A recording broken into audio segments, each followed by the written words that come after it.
जिस समंदर को ड्रैगन अपना खेल का मैदान समझ रहा था, उसी समंदर की गहराइयों में भारत ने गाड़ दिए हैं मौत के वो खूंटे जिनसे टकराकर चीन के मंसूबे चकनाचूर होकर बिखर गए।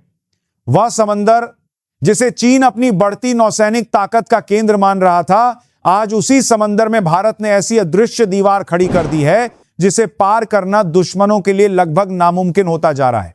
अमेरिका यह सब देखकर चुपचाप स्थिति को समझने की कोशिश करता रह गया और रूस भी इस बदलते समीकरण को देखकर हैरान रह गया। लेकिन इन सबके बीच भारत को चुपचाप फ्रांस ने सौंप दी वह अदृश्य ताकत जिसने साल 2026 में पूरी रणनीतिक बाजी को पलट कर रख दिया। यह ताकत सिर्फ हथियार नहीं थी, बल्कि वह तकनीक थी जिसने समुद्री युद्ध की पूरी परिभाषा ही बदल दी।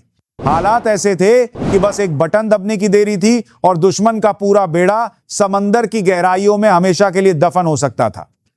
गुजरात के तट के पास चलाए गए ऑपरेशन सिंदूर के दौरान भारत ने बिना गोली चलाए ऐसी जंग जीती जिसने दुनिया को यह संदेश दे दिया कि आधुनिक युद्ध सिर्फ मिसाइल और गोलियों से नहीं जीते जाते, बल्कि तकनीक, रणनीति और धैर्य से जीते जाते हैं।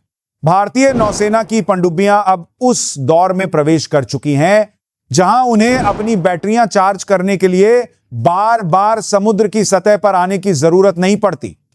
डीआरडीओ द्वारा विकसित की गई नई तकनीक ने दुश्मनों के रडार और निगरानी सिस्टम को लगभग बेअसर बना दिया है। इसका मतलब यह है कि भारतीय पनडुब्बियां अब हफ्तों तक समुद्र की गहराइयों में रहकर दुश्मन की हर गतिविधि पर नजर रख सकती हैं और सही समय आने पर हमला करने की पूरी क्षमता रखती हैं।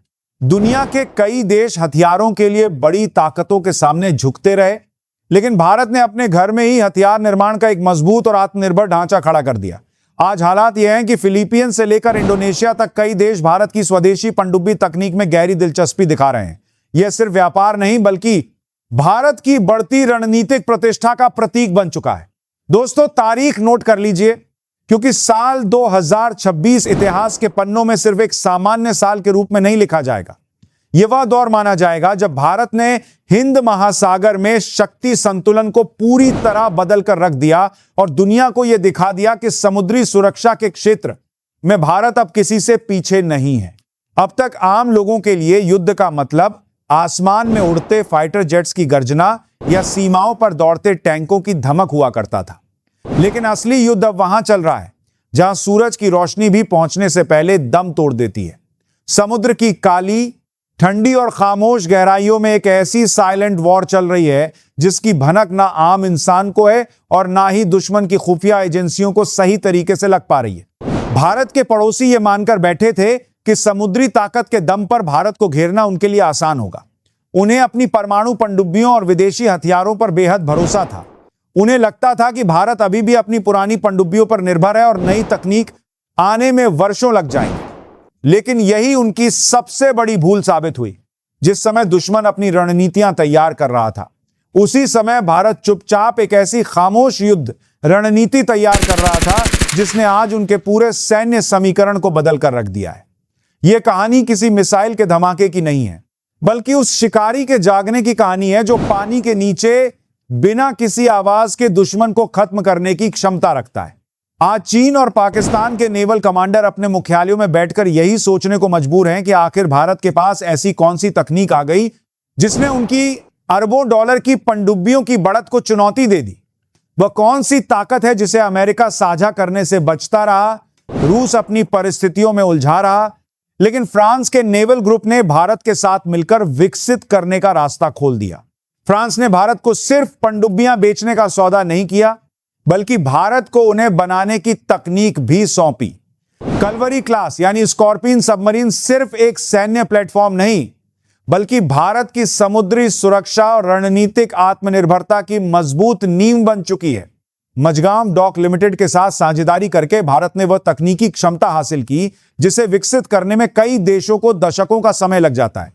आज भारत के पास सिर्फ आधुनिक पनडुब्बियां ही नहीं है, बल्कि उन्हें डिजाइन करने, बनाने, मरम्मत करने और प्रभावी तरीके से ऑपरेट करने की पूरी क्षमता मौजूद है। लेकिन असली बदलाव इन पनडुब्बियों के अंदर लगी तकनीक से आया है। दोस्तों, अब जरा ध्यान से समझिए। एक पारंपरिक डीजल इलेक्ट्रिक पनडुब्बी की सबसे बड़ी कमजोरी यह होती है कि उसे अपनी बैटरियां चार्ज करने के लिए समय समय पर समुद्र की सतह के देखा है करीब आना पड़ता है। जैसे ही वह सतह के पास आती है, दुश्मन के रडार और सैटेलाइट उसे ट्रैक कर सकते हैं। यही वह कमजोरी थी जिस पर दुश्मन अपनी पूरी रणनीति तैयार कर रहा था और इसी कमजोरी का फायदा उठाने की कोशिश कर रहा था। उसे अपनी बैटरियों को चार्ज करने के लिए हर कुछ दिनों में सतह पर आना पड़ता है। उसे अपनी स्नॉर्कलिंग करनी पड़ती है और जैसे ही वो सतह के पास आती है, दुश्मन के रडार और सैटेलाइट्स उसे पकड़ सकते हैं। और दोस्तों, पानी के नीचे युद्ध का सबसे बड़ा नियम यही है, जो दिख गया वो खत्म हो गया। यहीं पर अक्सर सबमरीन का खेल खत्म हो जाता है। चीन सोच रहा था कि भारत की पनडुब्बियां भी ऐसी ही होंगी। 2-3 दिन पानी के नीचे रहेंगी, फिर ऊपर आएंगी, सांस लेंगी, बैटरी चार्ज करेंगी और उसी दौरान हम उन्हें निशाना बना देंगे।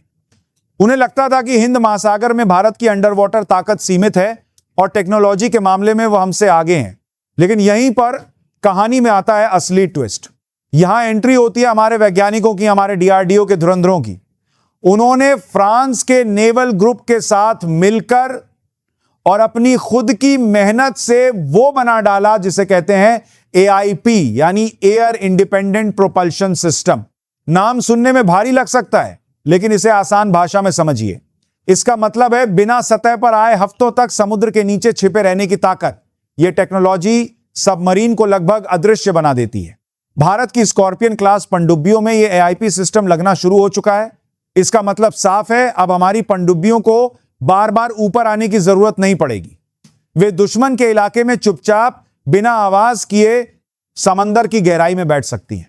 सोचिए, हिंद महासागर में चीन का कोई युद्धपोत आराम से आगे बढ़ रहा है। उसे लगता है कि आसपास कोई खतरा नहीं है, लेकिन ठीक उसके नीचे करीब 200 मीटर की गहराई में भारत की INS कलवरी या वागीर साइलेंट मोड में उसका इंतजार कर रही है। उसका सोनार चालू है, उसके टॉर्पीडो पूरी तरह तैयार हैं, लेकिन उसका इंजन इतना शांत है कि समुद्र की हलचल भी उससे ज्यादा आवाज कर रही होगी। यही वह खामोशी है जो दुश्मन के दिल में डर बनकर बैठती है। और इस ताकत को और खतरनाक बना दिया लिथियम आयन बैटरियों ने। ये बैटरियां पारंपरिक बैटरियों से कई गुना ज्यादा पावर देती हैं और ज्यादा समय तक चलती हैं। नेवल ग्रुप और भारत मिलकर इस तकनीक पर तेजी से काम कर रहे हैं। अगर इसे एक उदाहरण से समझें तो यह ऐसा है जैसे चीते की रफ्तार और कछुए की लंबी उम्र एक साथ मिल जाए, तेज भी और टिकाऊ भी। लेकिन सवाल उठता है, क्या यह सब सिर्फ टेक्नोलॉजी की बातें हैं या इसका कोई असली सबूत भी मौजूद है? तो चलिए आपको लेकर चलते हैं उस घटना की तरफ जिसने दुनिया के रणनीतिक गलियारों में हलचल मचा दी थी। दोस्तों, अप्रैल 2025 का वह समय याद कीजिए जब पहलगाम में एक बड़ी साजिश को अंजाम देने की कोशिश हुई थी। उस घटना के बाद भारत और पाकिस्तान के बीच तनाव चरम पर पहुंच गया था। मीडिया में बहुत कम खबरें आईं, लेकिन असली एक्शन जमीन पर नहीं बल्कि समंदर की गहराई में चल रहा था। इसी मिशन को ऑपरेशन सिंदूर के नाम से जाना गया। उस समय पाकिस्तान चीन के उकसावे में आकर अपनी नेवी को आगे बढ़ा रहा था। उनका प्लान था गुजरात के तट के पास आकर भारत पर दबाव बनाना और अपनी नई चीनी पनडुब्बियों की ताकत दिखाना। लेकिन उन्हें अंदाजा नहीं था कि भारत ने पहले ही अपना जाल बिछा दिया था। भारत की स्कॉर्पियन क्लास पनडुब्बियां पहले से वहां तैनात थीं। हमारी पनडुब्बियां पूरी तरह ऑपरेशनल थीं और हमारे नौसैनिक इस मशीन के हर सिस्टम से पूरी तरह परिचित थे, क्योंकि हमने कोई अनजान प्लेटफॉर्म नहीं खरीदा था, बल्कि उसी कलवरी क्लास पर भरोसा किया था जिसे हम वर्षों से चला रहे थे। नेवल ग्रुप की ट्रेनिंग और तकनीकी सहयोग ने भारतीय नौसेना को इस प्लेटफॉर्म का मास्टर बना दिया। ऑपरेशन सिंदूर के दौरान एक रात ऐसी आई जब भारतीय पनडुब्बियों ने दुश्मन की पनडुब्बी को पूरी तरह लॉक कर लिया था। लॉक करने का मतलब होता है दुश्मन पूरी तरह निशाने पर आ चुका है।